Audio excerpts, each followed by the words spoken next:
kembali lagi di Rimbawan Talk yang kedua.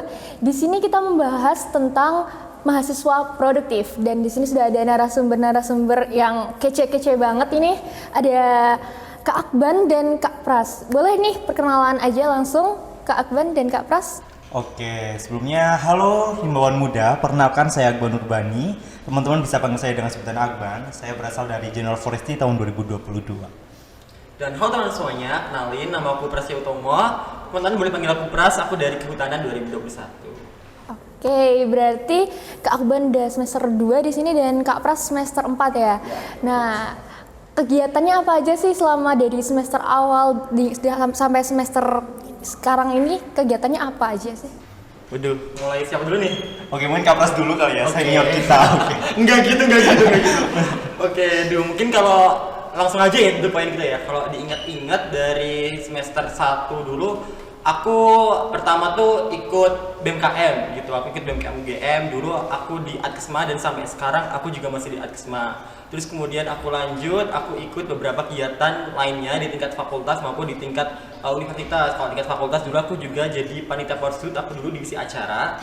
Terus dulu juga aku ikut PPSMB UGM, dulu aku sebagai staf Kovas. Terus kemudian aku sekarang juga jadi Subko-Orkovas, aku 2 periode di PPSMB. Kemudian aku juga ikut beberapa kegiatan di BMKM lainnya gitu. Sama aku ikut Ormada juga, aku Ormada. Mungkin teman-teman di sini ada yang tahu nih, Wonogiri Gajah Mada gitu. Ormadanya Kabupaten Wonogiri gitu. Tuh aku sebagai anak PSDM di sana gitu. Oke, keren banget ya. Aku jujur langsung insecure gitu.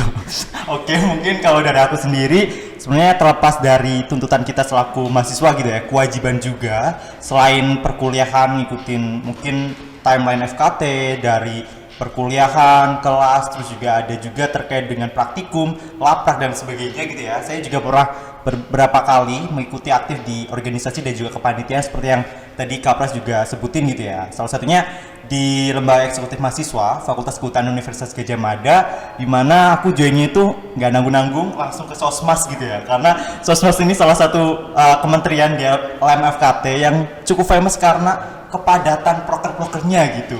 Terus juga aku juga join di IFSA LCUGM, itu merupakan suatu organisasi International Forestry Student Associations, lokal komite di UGM gitu. Dan juga selain itu aku juga aktif di kepanitiaan seperti Porsut di divisi acara juga, terus juga sekarang jadi staf co-fasilitator di PPSMB UGM 2023. Terus juga di kegiatan di luar kampus aku juga sering ikut banyak program-program volunteer gitu ya, terutama volunteer nasional. Dan beberapa minggu yang lalu aku baru aja pulang dari Toraja, itu jadi fasilitator di program pengabdian masyarakat volunteer nasional yaitu PP2 Tanah Toraja gitu. Dan ya kurang lebih kayak gitu sih. Keren banget nih dari Kak Pras sama Kak Akban juga. Wah, banyak banget ya kegiatannya. Nah, tadi kan udah cerita-cerita nih tentang kegiatan-kegiatannya tuh apa aja. Nah, itu motivasinya apa sih? Apa tujuannya ikut kegiatan-kegiatan yang sebanyak itu loh? Boleh dari Kak Akban? Tadi awalnya kan Akban gitu. Boleh. Oke. Mungkin terkait motivasi gitu ya. Mungkin beberapa orang pasti punya motivasi dirinya pribadi-pribadi gitu ya. Maksudnya beda-beda satu sama lain. Kalau dari aku sendiri lebih ke kebutuhan dari individualnya sendiri sih. Karena menurutku itu suatu hal yang sangat penting gitu.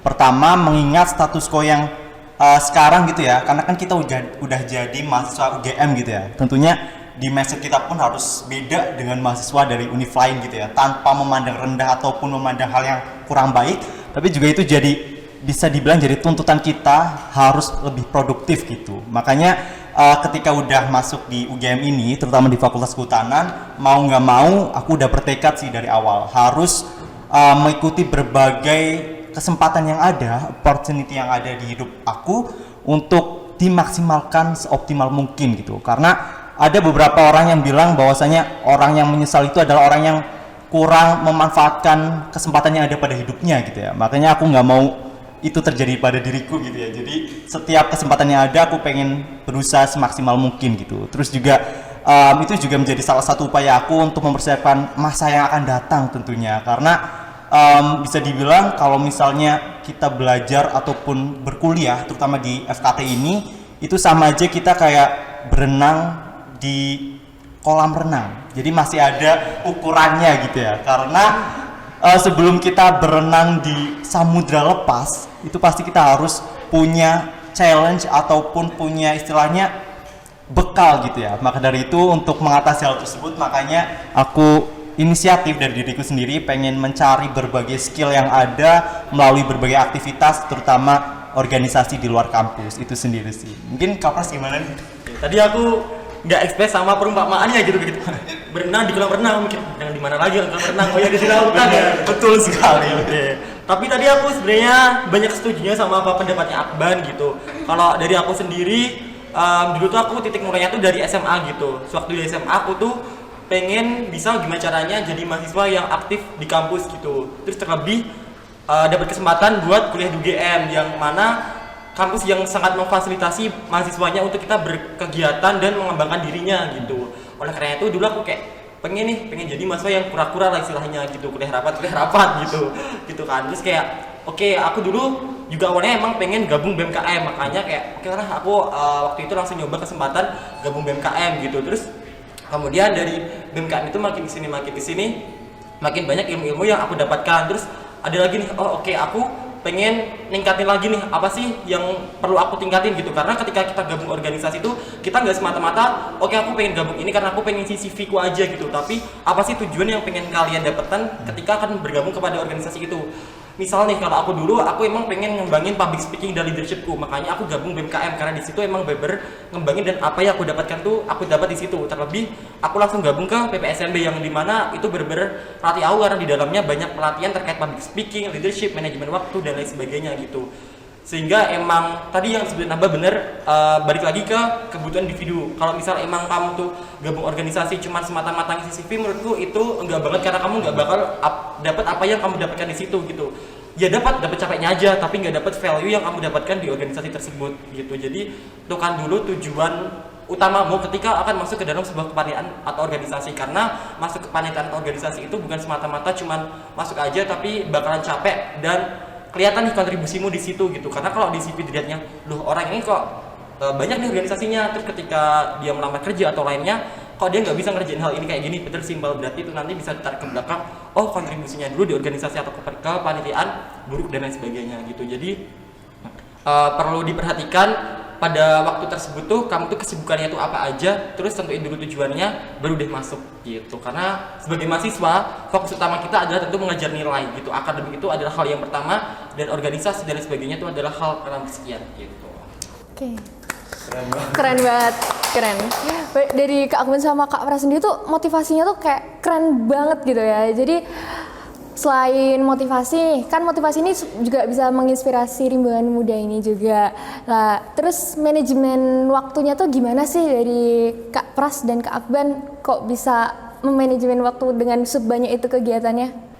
Oke, mungkin aku juga masih belajar gitu ya, makanya mungkin kita dengarkan dulu dari senior kita yang sudah lebih berpengalaman gitu. Jam terbangnya juga gitu beda. dong, nggak gitu.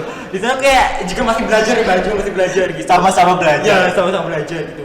Cuman kalau dari aku sendiri, aku nggak ada manajemen waktu yang saklek gitu. Cuman kalau dari aku sendiri, berkaca dari bagaimana aku manajemen diri dan waktuku adalah ketika aku ada waktu luang, ada space kosong buat aku mengerjakan sesuatu, aku menggunakan waktu tersebut sebaik mungkin gitu. Kayak misal aku semester itu kuliah tuh jam kuliah antara matkul 1 dan 2 tuh kayak agak senggang gitu.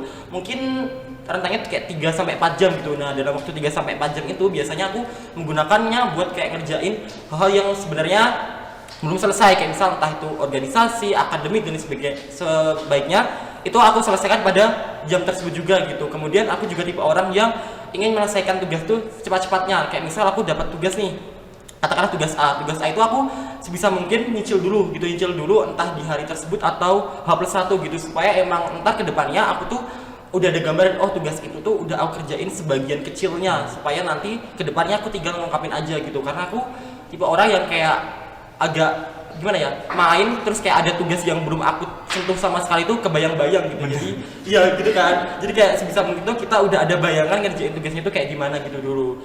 Terus juga masalah prioritas waktu juga gitu, aku selalu memprioritaskan bahwasanya akademik itu nomor pertama dibandingkan tugas organisasi lainnya gitu. Dan aku rasa juga mungkin teman-teman di organisasi lainnya juga memiliki pandangan yang sama, kalau akademik sebagai mahasiswa yang aku sebutkan tadi adalah akademik itu pertama gitu.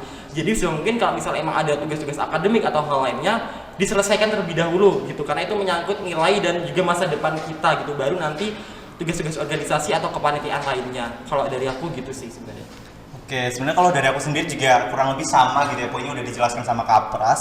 Tapi mungkin aku ada beberapa poin yang mungkin aku nambahin gitu ya teman-teman. Jadi sebenarnya kalau misalnya tips ataupun cara untuk memanajemen waktu pasti setiap orang beda-beda kan. Makanya sekarang itu disclaimer dulu ya, mungkin teman-teman Rimbawan Muda ada beberapa yang nanti mungkin sesuai dengan diri kalian pribadi dan itu boleh diadaptasikan dalam kehidupan masing-masing. Tapi apabila kurang sesuai mungkin dengan kehidupan pribadi ataupun ritmenya, itu kapasitasnya kan beda-beda gitu ya. Jadi nggak apa-apa, kayak mungkin dijadikan evaluasi aja nggak apa-apa gitu. Oke, mungkin kalau dari aku sendiri tips yang pertama adalah kita harus tahu dulu apa tujuan atau target kita sendiri. Yang pertama adalah set your goals. Dan misalnya teman-teman gitu ya, dari awal masuk setelah lihat video ini gitu ya, oke, tujuanku adalah aku harus jadi mahasiswa yang berprestasi. Tapi mulai sekarang aku minta buang jauh-jauh pikiran ataupun goalsnya semacam itu. Karena bukan berarti buruk, tapi kurang terspesifikasi dan kurang terukur kalau bisa dibilang gitu. Jadi emang kita harus mulai dari sekarang gitu ya, menetapkan goals atau tujuan itu harus yang sudah terkoordinir dan baik.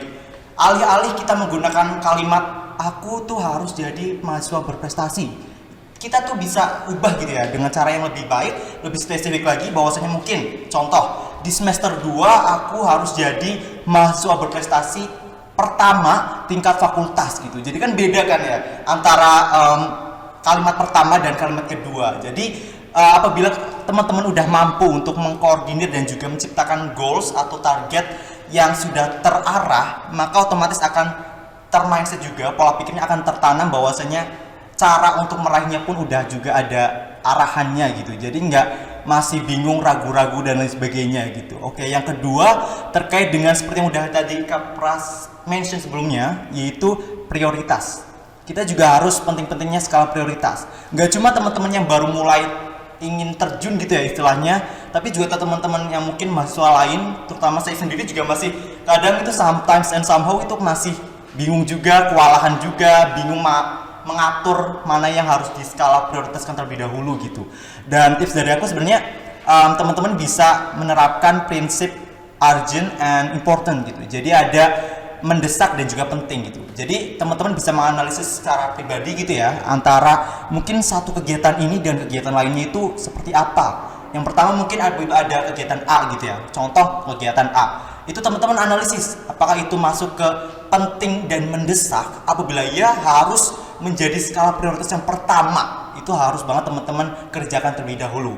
Terus mungkin ada plan lain, kegiatan B misalnya, itu apakah masuk penting dan tidak mendesak gitu. Apabila iya, ya nanti mungkin bisa di schedule terlebih dahulu gitu ya, diatur dulu lain sebagainya. Terus ada juga yang mungkin hal yang lucu nih, ada itu kegiatan yang mungkin bisa dilakukan sehari-hari, tapi itu prinsipnya adalah tidak penting dan tidak mendesak. Mungkin misalnya jam main, jam rebahan, karena kalaupun misalnya itu dibilang penting atau enggak, ya kadang penting kan, tapi mengingat prinsipnya adalah penting dan tidak penting gitu. Jadi dengan mengetahui prinsip ataupun skala prioritas itu sendiri, nanti teman-teman akan lebih terarah dalam melakukan seluruh kegiatannya di FKT itu sendiri.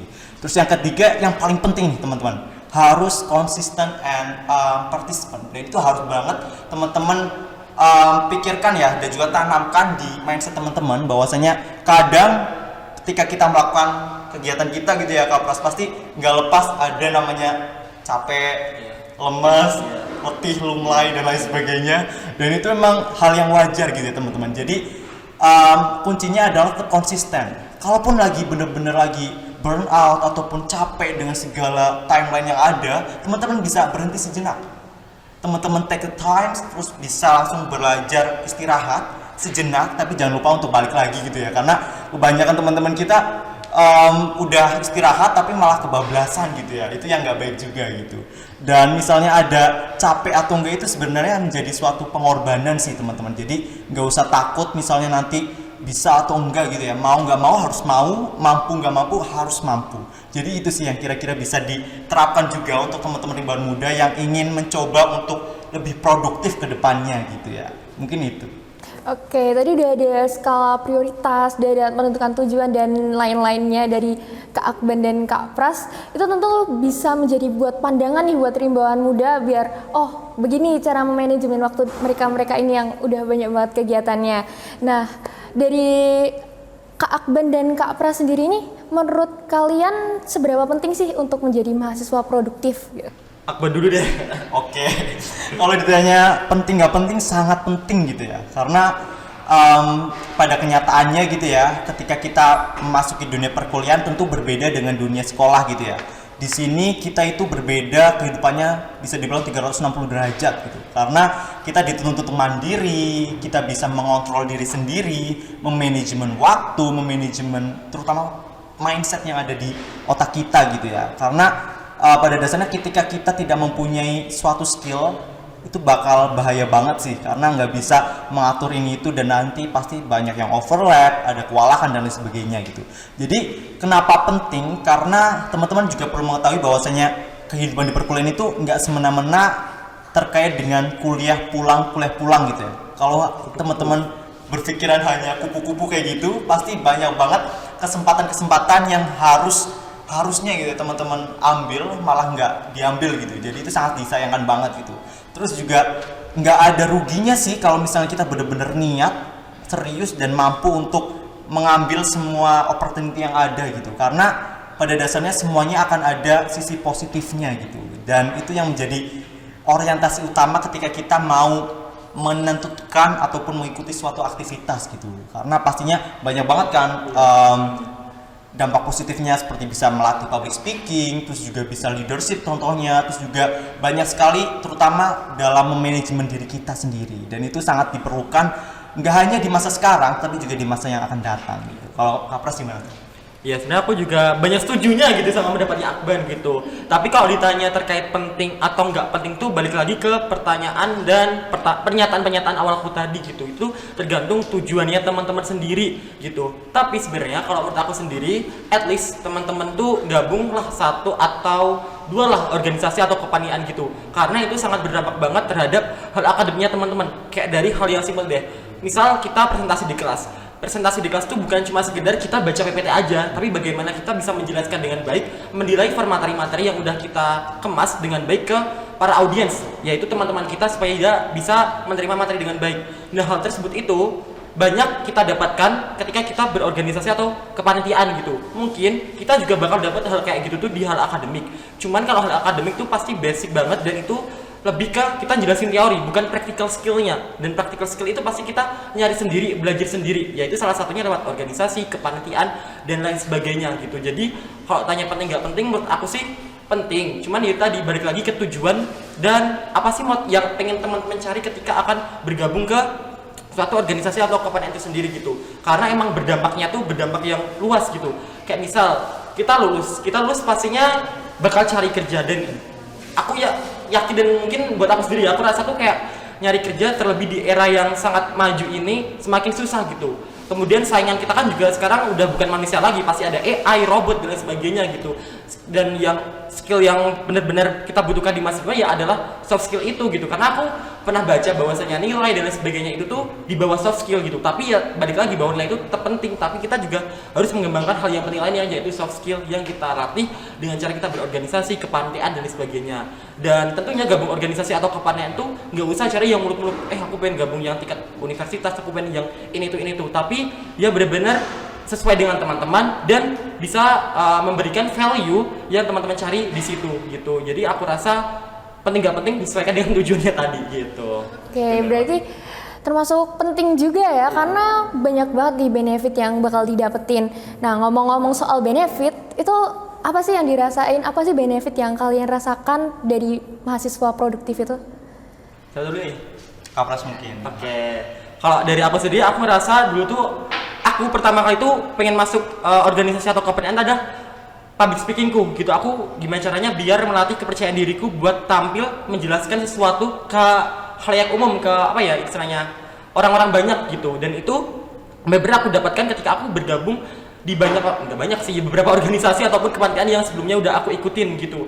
Terus juga aku belajar bagaimana cara bernegosiasi, kemudian banyak juga relasi-relasi yang lingkupnya ya alhamdulillah lah gitu yang aku dapatkan. Kemudian juga aku bisa ya banyak soft skill lah kayak kepemimpinan dan lain-lain sebagainya yang istilahnya dasar lah gitu. Terus kemudian ya banyak ilmu-ilmu baru yang nggak kita dapatkan di fakultas gitu. Jadi kayak mungkin ketika kita bisa berorganisasi atau kepanitiaan mungkin di luar fakultas, kita akan banyak dapat pengalaman dari teman-teman yang lain gitu. Jadi pengalaman yang kita dapatkan tuh bukan hanya dari pengalaman yang kita lakukan, tapi pengalaman yang oleh teman-teman kita lakukan dan deliver ke kita gitu. Jadi kayak kita, oh kalau kayak gini tuh harus kayak gini gitu. Jadi banyak dapat pengalaman dan ya apa ya benefit-benefit yang nggak terduga lah istilahnya gitu.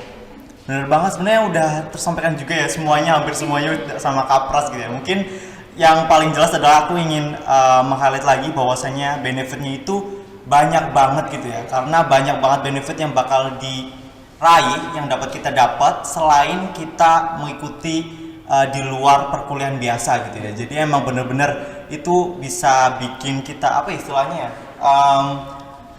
insight baru pasti gitu ya Kak. Dan itu yang paling penting adalah sifatnya itu kontinuitas gitu. Jadi emang berulang dan juga ada suatu bentuk yang bisa dibilang masih futuristik gitu ya. Jadi itu sangat berguna untuk masa depan kita gitu. Sebenarnya yang udah disampaikan Kak Pras itu benar banget, selain dari life skill itu sendiri maupun soft skill ataupun hard skill gitu ya. Tapi ada juga yang beberapa yang itu tadi apa relasi gitu ya. Relasi ini benar-benar bisa dibilang itu adalah investasi yang paling bisa kita gunakan gitu ya, yang paling bisa diandalkan gitu. Karena dengan relasi ini kita bisa menciptakan suatu circle ataupun suatu hubungan dengan orang yang mungkin awalnya kita nggak kenal gitu ya, bahkan kita nggak expect bakal kenal sama orang itu, dan itu hubungannya adalah jangka panjang gitu. Jadi itu sangat-sangat perlu diapresiasi gitu ya. Terus juga ada satu hal lagi terkait dengan kebiasaan.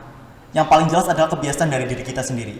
Dimana kalau misalnya kita dari awal gitu ya, dari awal masuk kebiasaannya udah males-malesan, itu pun pasti akan mengakar pada diri kita gitu. Jadi emang sangat penting kita untuk memanajemen diri kita sendiri untuk menciptakan suatu kebiasaan yang bagus, yang bisa dibilang cukup produktif, bisa juga gitu. Terus juga itu nanti percaya nggak percaya akan menciptakan suatu kebiasaan yang jangka panjang, dan itu bisa jadi budaya yang mengakar pada diri kita gitu. Jadi sifat kita, kepribadian kita juga akan terbentuk, terpatri itu ketika kita mengikuti suatu kegiatan yang baik pula gitu. Jadi kurang lebih seperti itu. Aku boleh namain nggak? Boleh. Ya mungkin kalau berkaitan dengan relasi tadi kayak misal tiba-tiba nih kayak kita ngelamar kerja, itu kan teman kita bisa aja gitu ya, bisa aja saya juga berdoa nih gitu, kayak tiba-tiba diajak bekerja sama, kerja di sebuah perusahaan atau apalah gitu. Jadi mungkin dari organisasi dan kepanitiaan yang kita ikutin tersebut ada pengalaman yang membekas kepada seorang yang berinteraksi dengan kita atau bersinggungan dengan kita gitu. Kayak mungkin si orang itu waktu dulu di kampus tuh kerjanya bagus kok, oke gitu-gitu. Jadi pas dia kerja atau dia proyekan dan lain sebagainya itu bisa ditarik buat kerja bareng atau proyekan bareng gitu-gitu. Terus berkaitan dengan organisasi juga, kayak mungkin di FKT nih yang tadi juga diikutin Akban, kayak ISLC itu ada beberapa teman-teman yang bisa keluar negeri gitu ya. Jadi kayak dari berorganisasi bisa sampai kita kayak traveling gitu ya, keluar negeri dan lain sebagainya gitu. Jadi banyak benefit dan apa ya istilahnya kesempatan yang sangat terbuka ketika teman-teman gabung organisasi atau kepanitiaan gitu. Bener banget. Terus juga as simple as misalnya kita mungkin main gitu ya, main ke